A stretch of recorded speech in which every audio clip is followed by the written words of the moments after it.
Assalamualaikum warahmatullahi wabarakatuh. My name is Nawangsih. My student number is A1B218071. So in this video, I would like to point out the objectives, literature review, methodology, and also main findings in the dissertation.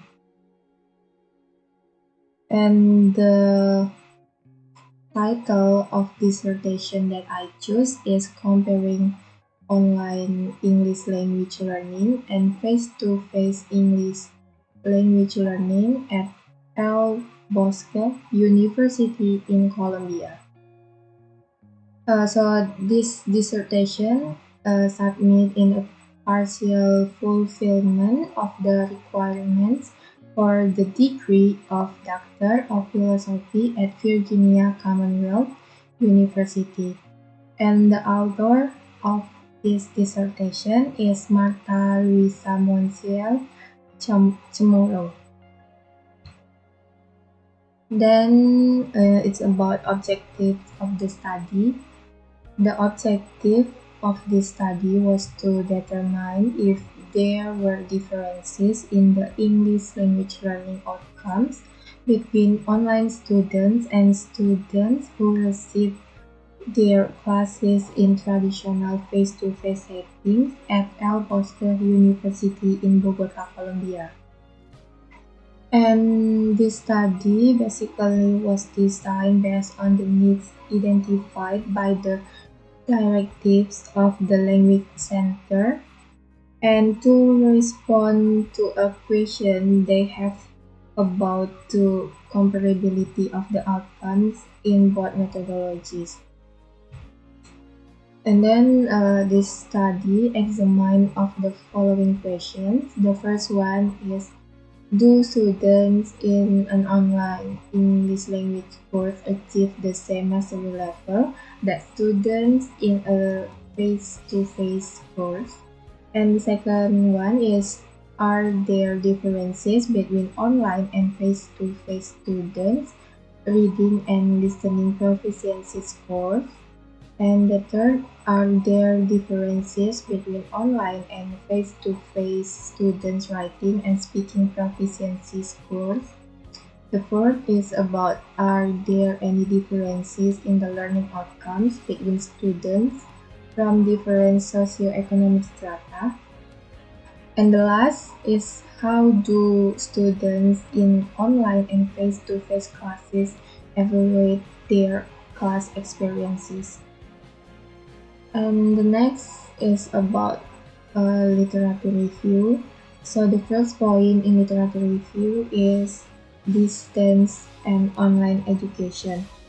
Distance education starts as an alternative for many individuals whose lifestyles, locations, and time constraints prevented them from attending face-to-face educational programs. By the 1960s, a second generation of distance education emerged when broadcast media was used to complement the print-based material. With the advance of the internet, distance education has evolved to the point, and online education has increased the number of people opting for distance education in the last decades and has promoted new kinds of interactive education. And the second point is comparing online learning with traditional face-to-face learning. So there are several studies regarding to the comparing online learning and face-to-face learning. One of them is the study by the author's name Borrell that states online learning has increased students' learning achievement. Borrell analyzed the assessment scores from three sections of English, at the University of New Mexico to compare students' learning of multimodal literacies in online and face-to-face courses, and found that the online students obtain better results than the face-to-face students, and state that a possible cause of these results may be the quick formative feedback students in the online setting receive from their instructors, which has more difficult to do for the face-to-face classes due to time restrictions. And the next point is about students' characteristics. Albert stated that students' personal characteristics influence their perception towards online courses. In his study, some students reported that they just could not stand being exposed to a computer screen and would prefer to read course materials from course books. Some others said that even though they had enjoyed the dynamic interaction of the online courses, they still believe that they would learn more effectively in a conventional classroom. And Albert also argues those students who are more independent and or have been previously exposed to technology are more likely to take advantage of the online classes than those who have not been working with technology or rely on the presence of a teacher for confidence. And the next is the role of the instructor. There are three important elements for teacher within the online environment. A is social presence, B is cognitive presence, and C is teaching presence. So Savory defined social presence as the degree of feeling, perceptions, and reactions of being connected to another intellectual entity. And cognitive presence involves information exchange, connecting ideas, and applying new ideas. Then, Gorison defines teaching presence as the design, facilitation, and directions of cognitive and social processes for the purpose of realizing personally meaningful and educationally worthwhile learning outcomes. And next is quality standard for online courses. Having clear rubrics and standards to design and assess online courses is a key component of online education. It will allow faculty, designers, administrators, and students to know what to look for and what to expect. And the sixth is framework for online learning. So the framework for online learning is community in inquiry. This framework supports the processes of teaching and learning in online setting. The community of inquiry framework suggests that a community of inquiry occurs at the intersection of three types of presence, that is social, cognitive, and teaching. And the social and cognitive presence refer to both instructor and the students. And I mean the students. And then the point number 7 is constructivism and social constructivism. Constructivism is that the individual is responsible for making sense, creating meaning of new experiences by building on and integrating previous knowledge and experiences.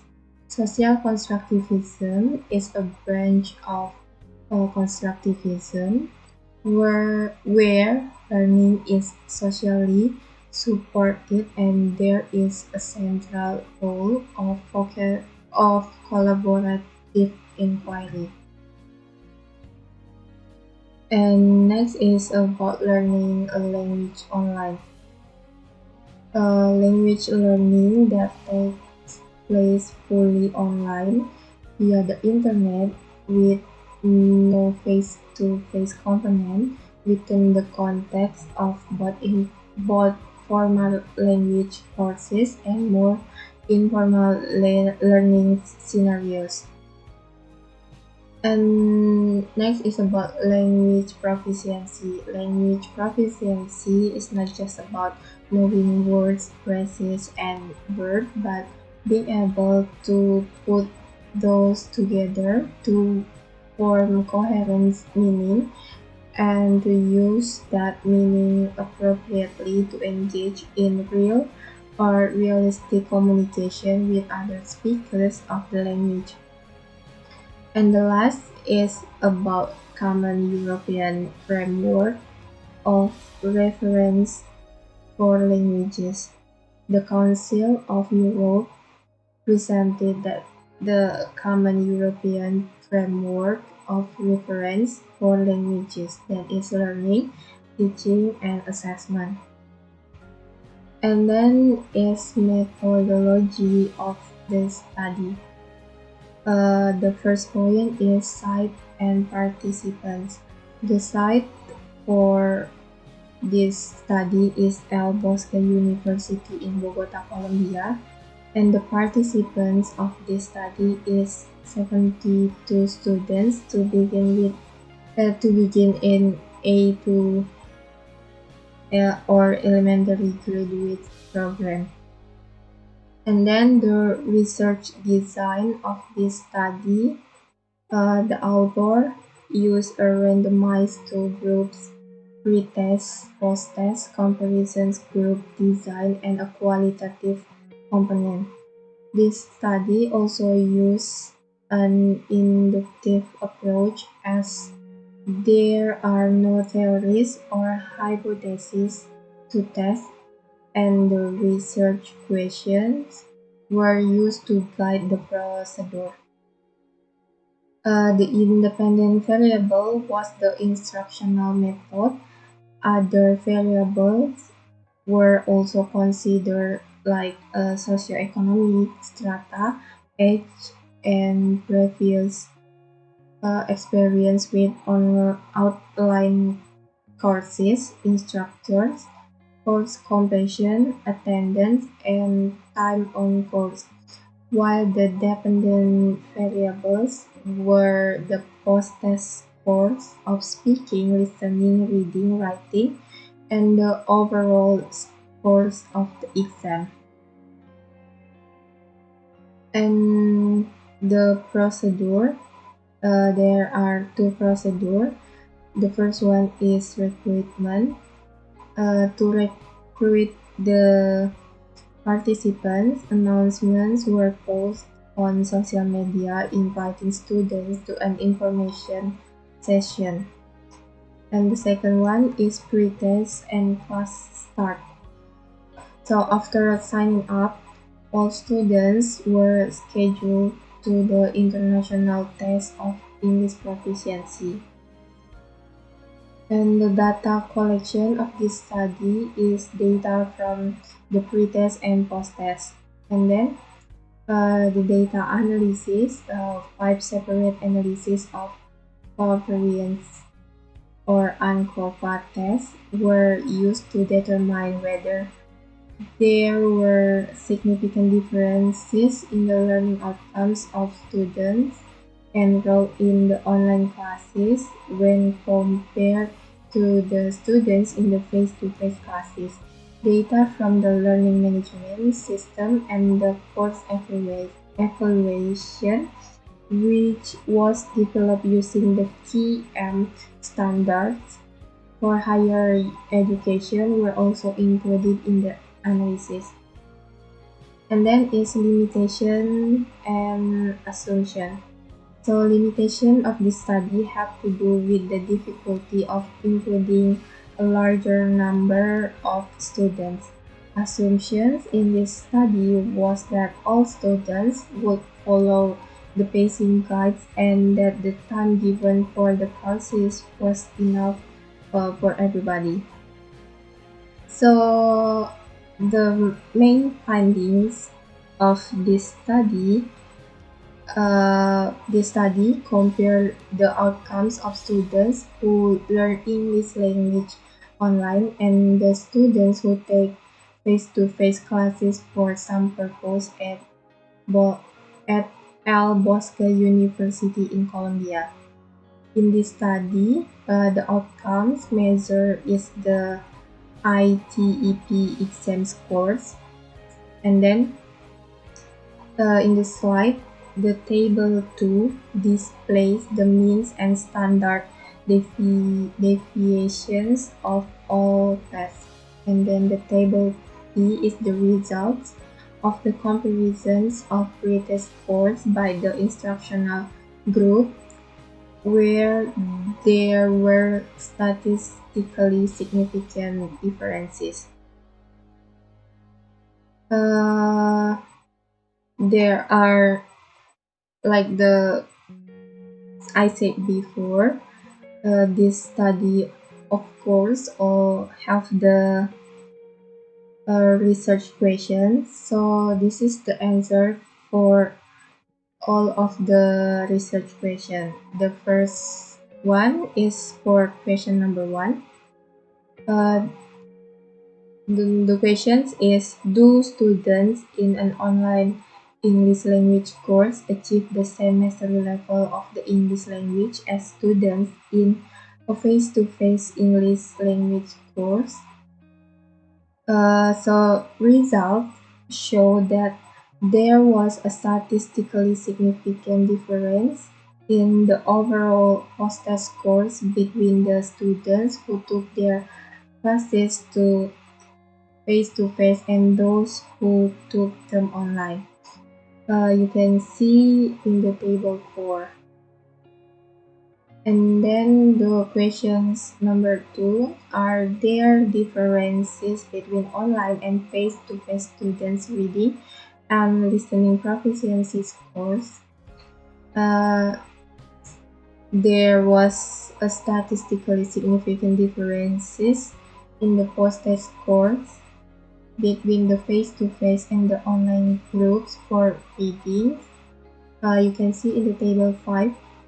And for the listening, the results of the ANCOPA found no statistically significant difference in the post-test listening scores after adjusting for the pre-test scores.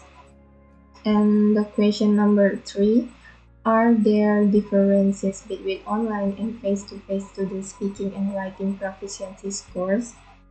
So after adjusting for speaking pretest scores, a statistically significant difference in speaking post-test scores between the two groups was found. You can see in the table 7. And then for writing, after adjustment for the writing pretest scores means, results indicate that there was a statistically significant difference in the writing post-test scores between the students who took their classes face-to-face and those who took them online, and you can see in the table 8.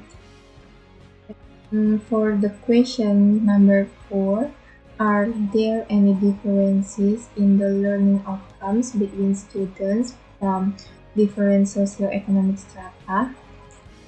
Results indicate that there was no statistically significant difference in the overall post-test scores among socioeconomic strata. You can see in the table 9. And for the question number 5, how do students in online and face-to-face classes evaluate their class experiences? So students get the course instructions, articulate or link to a clear description of the technical support offered and how to obtain it, the lowest rating. Results also indicate that students are satisfied with the attention and response from their instructors. They also thought that the content assessment, technology, and course objectives were suitable for the level of the course.